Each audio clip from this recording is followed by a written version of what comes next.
what's up guys, Houston here. Look, are you trying to start your own clothing line like this? Or are you trying to actually build a brand to do other things with your business? Well, today I'm actually going to show you some of the things that you need, and there's only 4 things that you actually need to start a clothing line. All right. Now, I'm also going to talk about which is the best business credit cards to start with. I don't care if you have bad credit to great credit. All right. And we're going to talk about whether print on demand is really worth the investment.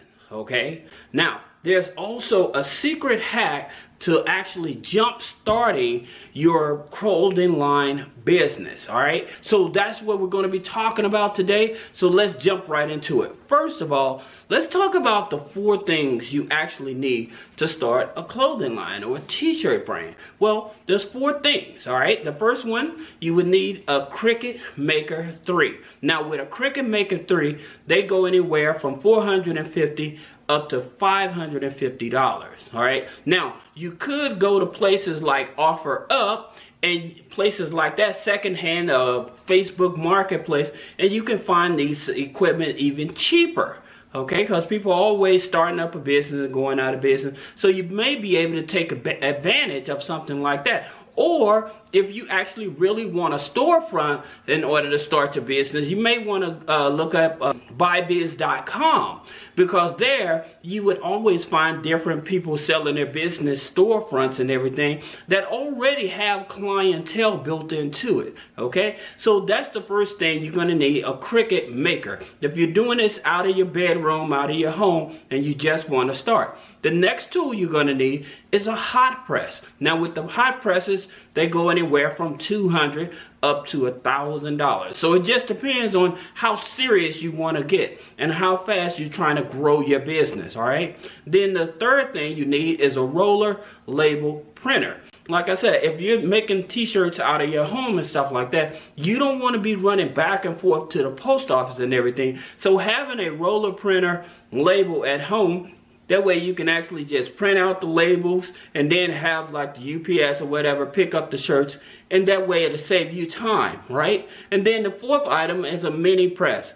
Now with the mini press, they go anywhere from $20 up to $40. Like I said, a lot of this equipment you can buy it secondhand, so it's not necessarily that you buy it brand new if you're trying to start your own clothing business. Let's talk about some of the credit cards that you want to consider and you starting your business, and the business structure. Now my thing about business structure that's very important is making sure that when financial institutions are lending you money, they're looking at a business that's actually growing. That's the reason that we're not too particular about LLCs. If you don't know the particular or the best structure for your business, then click the link in the description. Schedule a one-on-one consultation. We'll go over that with you. Now, the best business credit cards I would tell you to go after is maybe like a Capital One, especially if you have a bad credit score. Say that you have maybe a 580 credit score, then I would tell you to look at the Capital One Spark Business Credit Card.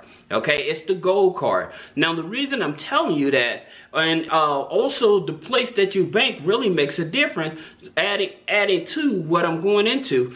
With the Capital One Spark Business Credit Card, again, it's only a 580. But another thing, if you're able to open up a business bank account with Capital One, the good thing about it, all of your banking transactions, they report your transaction stuff to the business credit bureaus, which helps you get access to more funding. Now, I always tell people when trying to go after business funding, make sure you're doing weekly deposit, because that helps with your business bank rating. Now, with Capital One, they report to Experian Business, Equifax Business, Small Business Financial Exchange, and that information is shared with Dun & Bradstreet. So you're actually really building a strong business credit profile. All right. Now, the next credit card, if you have at least a 600 credit score, then I would set a CorePay. CorePay, it's a net 21 business credit card, but the cool part about it, all you need is at least a 600 credit score. All right, so they will do a hard pull on your Experian FICO, but all you need is 600 credit score. Now with CorePay, they're going to report to Experian, Equifax, and Dun & Bradstreet business credit files, okay? And that's one of the bigger things. Now, I want to digress on something about choosing the right bank, because I know a lot of people that are starting their clothing lines and t-shirt businesses and everything. They may think, hey, I'll go to a credit union like Navy Federal, or they may decide to go to a community bank. The problem is with community banks and credit unions, they don't report your transactional information to the business credit bureaus. So when it's time to try to go out and get more funding, because you don't have no actual transaction showing up with the business credit bureaus, it make it more challenging for you to get credit. Now, I did not say it was impossible, but it makes it more challenging. So that's the reason you can have multiple financial institutions. So if you want to have a Navy Federal as one of your business or bank accounts, but I would definitely tell you, you do need to have one of the gatekeepers. And like I said, Capital One is a gatekeeper. American Express is a gatekeeper. You're talking about Chase Bank is a gatekeeper. Okay, Chase Bank reports to Experian, Equifax, Small Business Financial Exchange, and is shared with Dun & Bradstreet. American Express, it reports to Small Business Financial Exchange, but it's shared with Experian and Dun & Bradstreet. So that's the reason, you don't want to just do business. You want to do good business so you can get access to more capital to grow your business, all right? That being said, let's talk about another business credit card, which is American Express. Now, with American Express, I would say some of the easiest business credit cards to go for is the American Express Gold Delta business credit card, or the American Express Blue business credit card, okay? And the average credit score to get these cards, you're looking at maybe about a 670. Sometimes you get lucky with a 660 credit score. Now, here's the secret with American Express. Their biggest thing is focusing on income. All right, so if you have a job plus you got a side hustle, making sure you include all of that income. Or if you're retired and you're still trying to start a clothing business or something like that, but you have a rental income coming in, make sure that you include that type of income. All right, now the next credit card is Chase Bank, the Chase Inc.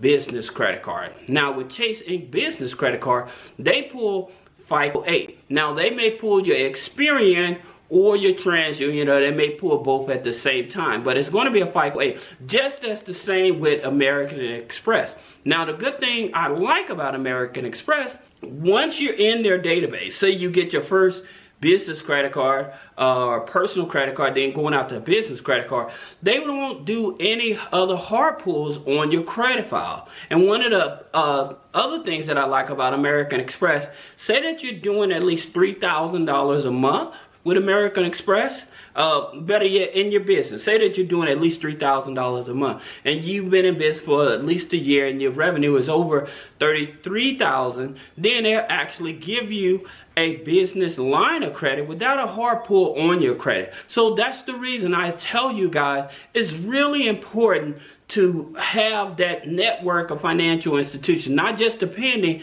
on just a few, but having multiple banks that you can look at to be able to raise more capital. All right, now the next one is Wells Fargo. Now Wells Fargo, I like them because, again, they are a FICO 9. They pull your Experian FICO 9, and I always tell people FICO 9 companies that pull, they are low-hanging fruit. Okay, it's much easier to work with them, because with your FICO 9 credit score, you can build up your credit by adding rent payments,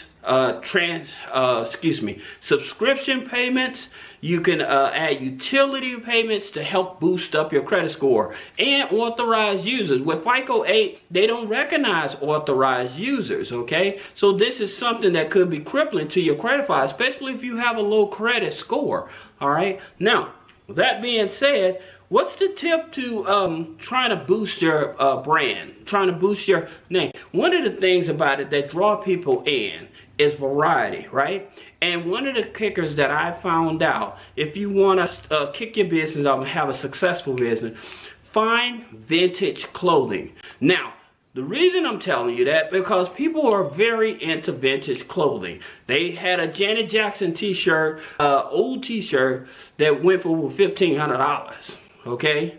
True story. The thing about it is that we don't think that vintage t-shirts have value, or vintage clothing have value, like finding old Chanel clothes and stuff. Many people don't know that people will go out thrifting, like through Goodwill, through Salvation Army, looking for Chanel clothing because they have a high premium resale. And another secret, there was a lady, she actually was looking for Chanel clothing, and what she would do, she would take the buttons off of the clothing and make necklaces. So those necklaces, from that, say she bought a coat and that coat had 6 buttons on it, she made each out of a necklace that she was selling for over $1,000 a piece off of one coat that she found at the Salvation Army. Chanel goes for a high premium. All right, so if you're going to get into the clothing business and you have a website and stuff like that set up, you may also want to incorporate vintage clothing as well,